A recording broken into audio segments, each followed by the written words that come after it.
Well, we are welcome back, and let's look at the result area 3. Like we have said, NCARES is looking at 3 result areas. We have looked at result area 1, we have looked at result area 2, and we are looking at the result area 3. The result area 3 is talking about facilitating recovery and enhancing capabilities of the micro, small, and medium enterprise. It's not for the large enterprise, but it's for the small and medium enterprise. Micro, small, and medium enterprise. And we know the pandemic has really affected people in different areas. And this area of MSCs is very critical to Nigerian development, because almost 140 to 160 million Nigerians are facing acute strain and issues that have led to disruption in the market and supply chain. And this area is very important as it contributes a lot to our GDP. So even before COVID-19, we have issues in this area. Women in particular, they own some firms, and they are vulnerable to adverse effects of the crisis. Many of them are affected. Some have even spent their capital during the COVID-19. Some, the family, they spent all their capital together. Some, their husband even took their capital from them, and they don't have anything to start off. And some are already even affected in one way or the other. And many enterprises have been affected. That some have to retrench, some have to lay off their workers, some have to reduce operations and this. So looking at all this, that is why the NCARES program is coming in order to assist those people in that area. And there are 3 DLIs in this area. But one thing, in the area of enhancing the financial constraint on MSCs and looking at issue of credit, giving people the matching grants.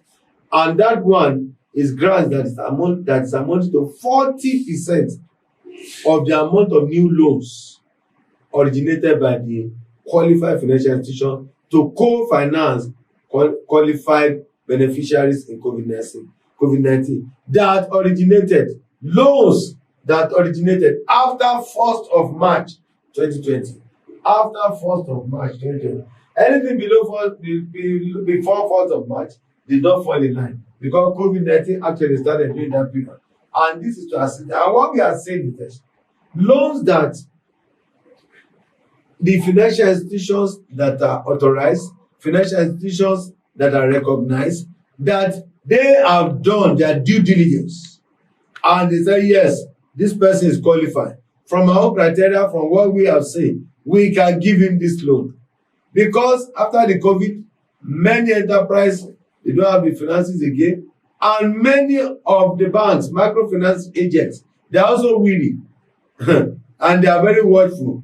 They don't want to take the risk of giving loan. So there are always problems between those who are creditors and those who can help. So that is why this program is coming in, to serve as a middle approach to solve this problem.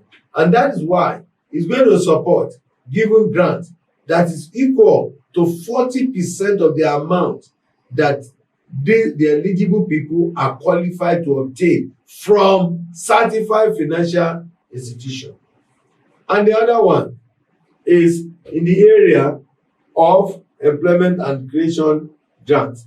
That is operation grant. During that time, there are many people, they have laid off their workers. Many, their running capital is a problem. Their cash flow is a problem. Their operation costs are not there. Many cannot meet up with the facilities and the utilities that they are using because of COVID-19. So this grant is to support operational expenditure post-COVID-19, employment retention, so that people are not being laid off, so that the organizations and the firms can continue with their work. And the operation costs will include in the area of rent, in the area of utilities, in the area of private security, and also as well as acquiring solar panels to secure sustainable assets. But we have to be very, very careful, because these criteria are clearly spelled out. And for the verification, if we run foul of this, it may affect reimbursement. And the DLI 3.3 is the upgrading MSC capacity, that is IT enhancement. With COVID-19, a lot has happened.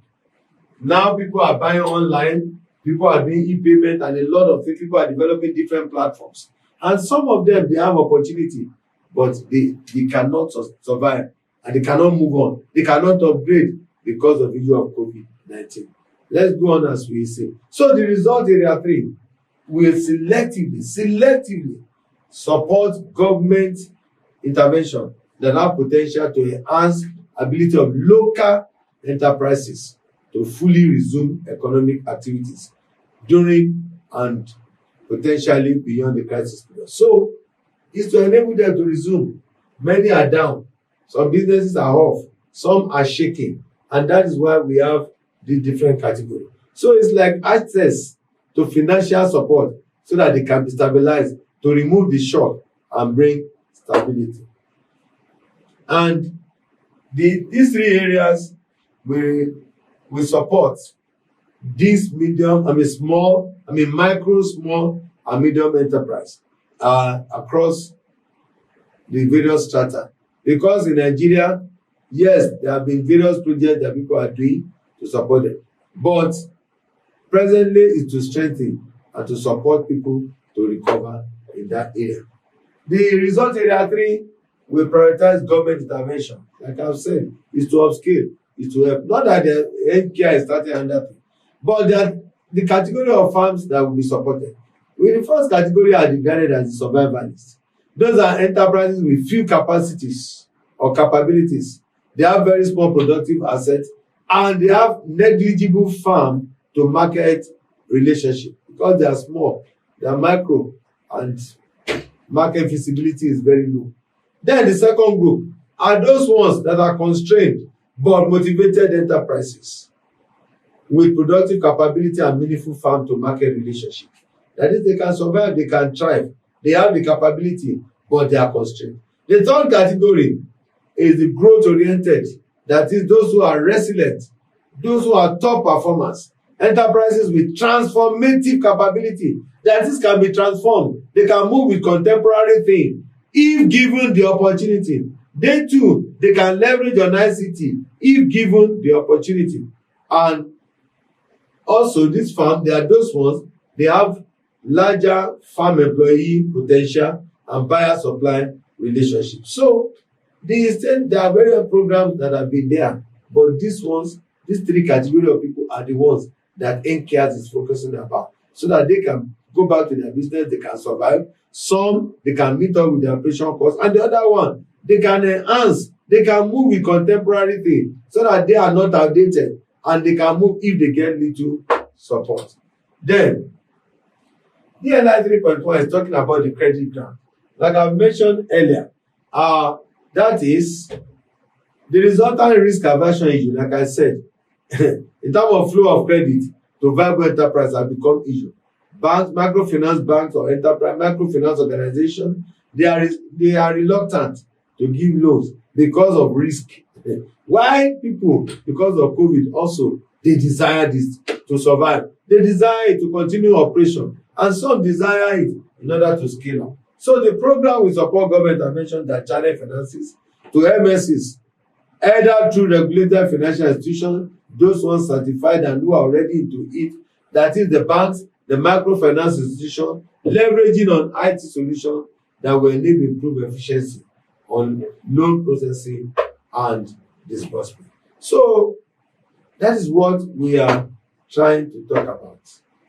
The program will support government intervention that enable the MSs, the micro, small enterprises to continue production process and service delivery. And that is what we are talking about. So the immediate need, and like we have said, what will happen is not direct intervention. It is going to be through the financial institutions. That's why they said the first one, that 40% of facilities to loans that the financial institutions have affirmed and confirmed, they have done their due diligence, they can provide it, but there are issues. So this program is supporting them with almost 40% of the loan that they could have given to them. But it has to be from 1st of March 2020. That is what we are trying to say. You can apply today, yes, we are still in that era. But anything before COVID-19 is not permitted. They are not eligible to it. So, and if people who want to survive, people who have issue with operation, people who needed to enhance their business opportunity, if they have the opportunity of this facility, of this grant, it will lay a strong foundation for a robust MSC's financial ecosystem in this recovery phase. And like we have said, those who are qualified will see it as we go on. The next one, 3.2, is the operation grant. Like I said, intervention of government to support those micro small enterprises to retain their staff and their operation costs. Some they are retrenching, some cannot continue the way they are.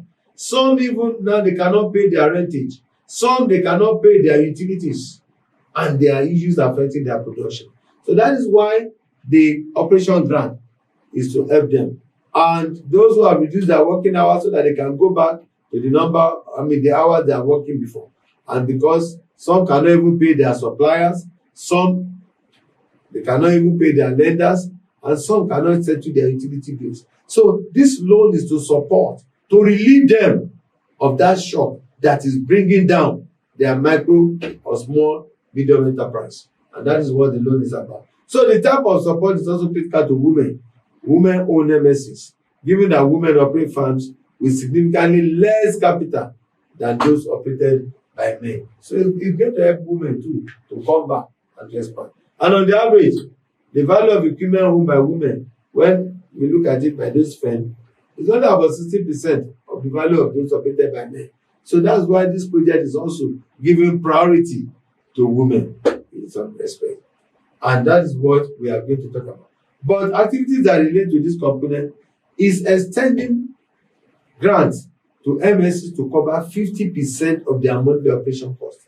That is before COVID-19 started. How much do you spend? How much do you use to pay staff salaries? How much are you using for your utilities? How much are you using to pay private security helping you? And then maybe they need solar panel because of the issue of electricity. So this grant is going to help to support them up to 50% of what they are paying before. But one critical thing, why it's dangerous, is that there must be documented evidence. If an organization cannot come up with its staff payroll, maybe how they transfer the money to bank, where the workers sign that they have released salary, they just say, yes, I'm paying 1 million. What's the evidence? They must have documented evidence. Then, if you are talking about utilities, yes, at least you must be able to confirm, oh, this is the amount of token we buy every month. This is the amount we pay on this every month, and there must be evidences. You must show it so that it is from there they can say, okay, we are supporting you 50% of it. Oh, I pay house rent. This is the amount. These are the past receipts. Not that this. So there will not be fictitious things. And that is why the verification is very important, and we must follow the protocol, especially in this area. And the private security firm, yes, everything here, they must document it. So it's to support the payment of 50% of what they are expending before, so that at least this can keep them stable. This will not make them to retrench. This will not make the people, the landlord, where they have rented an apartment, to send them packing. This will not make a situation where they cannot operate full hours because of lack of electricity. So these are issues that are going to support 50% of the expenditure within that place. And that is what we are talking about. The third one, which is the DLI 3.3, that is talking about IT enhancement.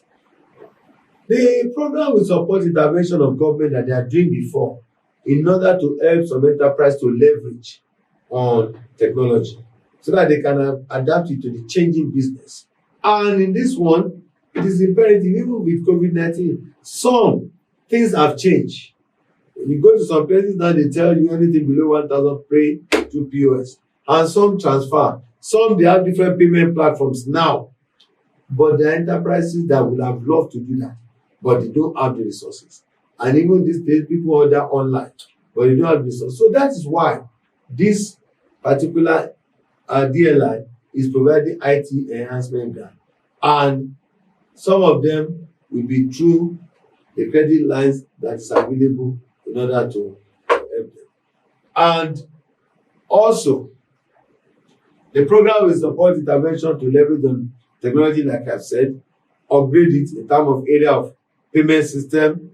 Some, they will integrate some system connectivity, move into e-commerce where appropriate, so that they too can be alive to contemporary things. That is why this DLI 3.3 is coming in at this moment. So when we look at this, one critical thing is that the implementation also will leverage on existing platform. Where we have the G project going on by the BOI, yes, they will leverage on that. They will help some states to implement. However, some states also, they have viable platform. They have existing platform that they say, no, we don't want the BOI platform, back of industry platform. We have one that is viable that we have been using. They are allowed, but it is explicit that they have the approval of World Bank. World Bank will come and look and do appraisal. Yes, they will have appraisal criteria for the selected platform.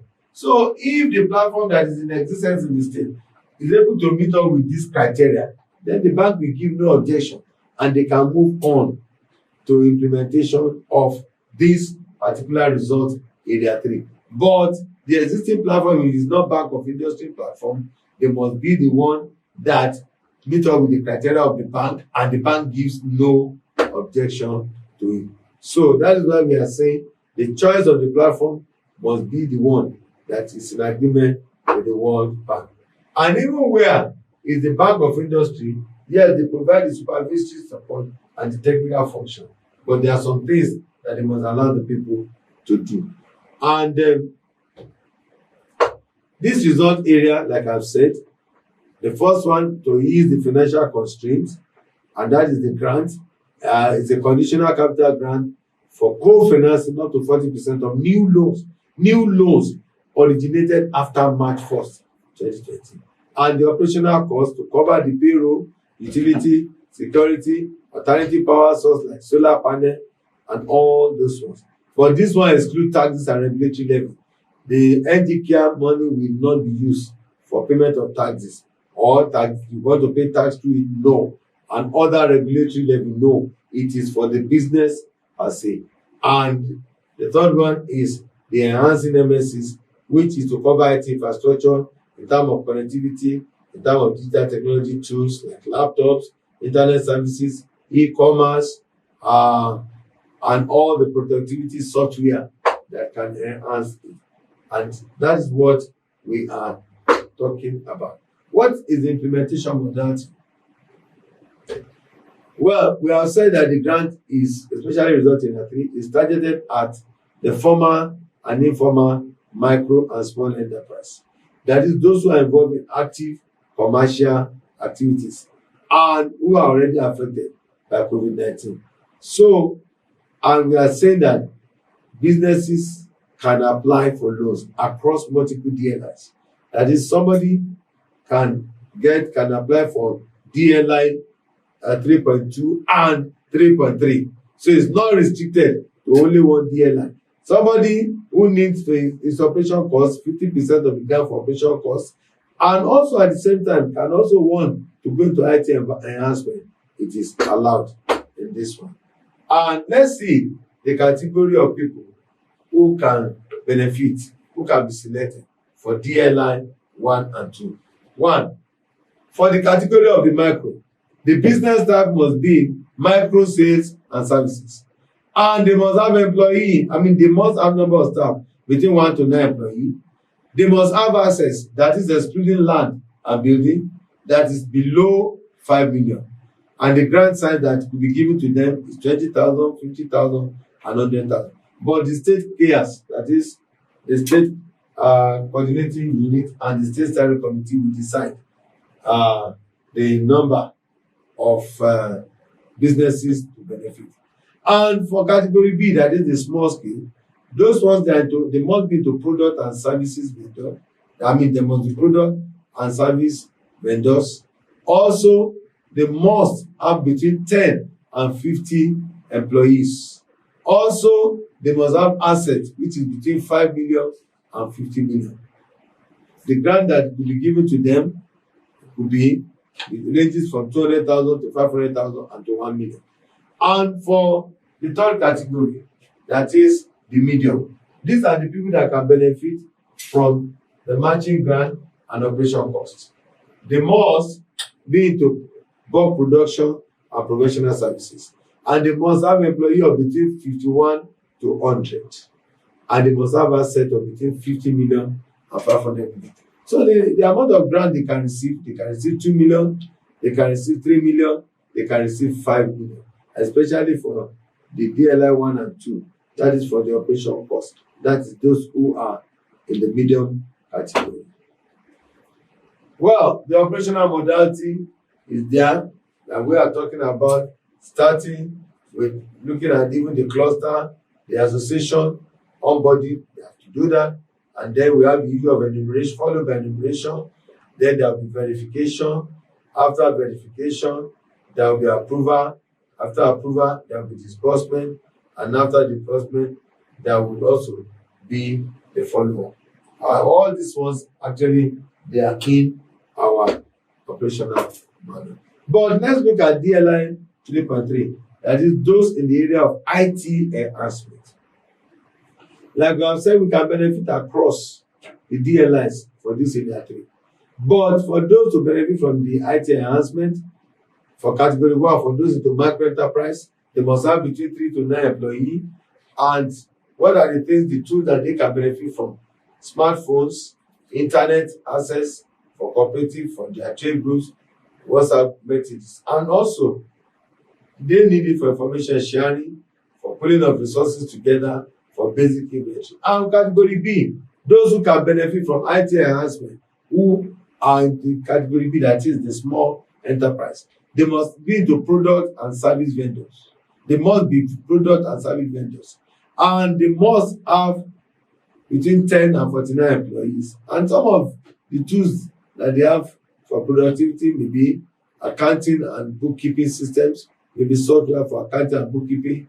Mobile tablets could be given to them. They can get support for that. For invoicing system, developing invoicing system, electronic payment tools, maybe POS and all those ones. Then they can have a shared e-commerce platform. So those who have opportunity for this, they can receive the money. And for the medium category that can benefit from the IT enhancement, they must be those in bulk production and professional services. They must have between 50 and 99 employees. And some of the tools also can be accounting and bookkeeping systems. They can have accounting and bookkeeping softwares, invoicing system, electronic payment tools, that is, and LPOS and some others. They must have shared e-commerce platform that they have it that they are sharing with people. They have good procurement system, inventory system, financial management system, and human resources. So when we look at this and looking at all these categories, it will help us. Now, we have talked about the implementation. There will be identification and selection. There will be enumeration. There will be verification. Then there will be approval. There will be disbursement. These are very essential. Let's look at what the independent verification agent will come to look at. The independent verification agent, when it comes around for the first one, which is the matching grant, if we want to see the register of numbers of new loans by financial intermediaries, including loan agreement or new loan records issued by the financial intermediaries. That is, we are talking about the BOI, we are talking about the implemented platforms. Some may use microfinance bank. They want to see the records. Then they have to see the register of number of transfers of the 40% new loans, because it has to be traced, it has to be documented, and they will be able to confirm, yes, they have received it and the period that they received it. Then, for the operation cost, they have to look at the register and numbers of eligible former beneficiary firm that received the support grant, either for wage, for salary payment, into the bank account. They will go check the bank account and look at it. They have to look at the register of number of eligible former and informal firms that received the support grant covering payment to private security personnel and purchase. They will look at the register and they will be able to go and confirm whether it is right or not. And also they will look at the register for eligible former beneficiary farm that have received the support, and they will review the documents. They will review the document and the evidences. But this is not limited to the register. They will also go, they want to see, can interview people around the area. Does this place exist before March 2020? They can talk with people, and that is what they have to see. And that is why there are issues being raised. Some are saying, yes, can we provide the IT facilities for them? And we are still talking about the CDD. The people themselves, the only thing you can do is to give them advice. Let them themselves procure. Some say, we can take the money on their behalf, and then we help them to pay and we give them to them. If there's any issue, in CDD approach, it is the people themselves, so that they can get the ownership. Our own is to work, give it to them. We can only provide technical support, that is advice, but they have to be in the front burner. And so that is what we are saying. And for the operational cost, I've said it.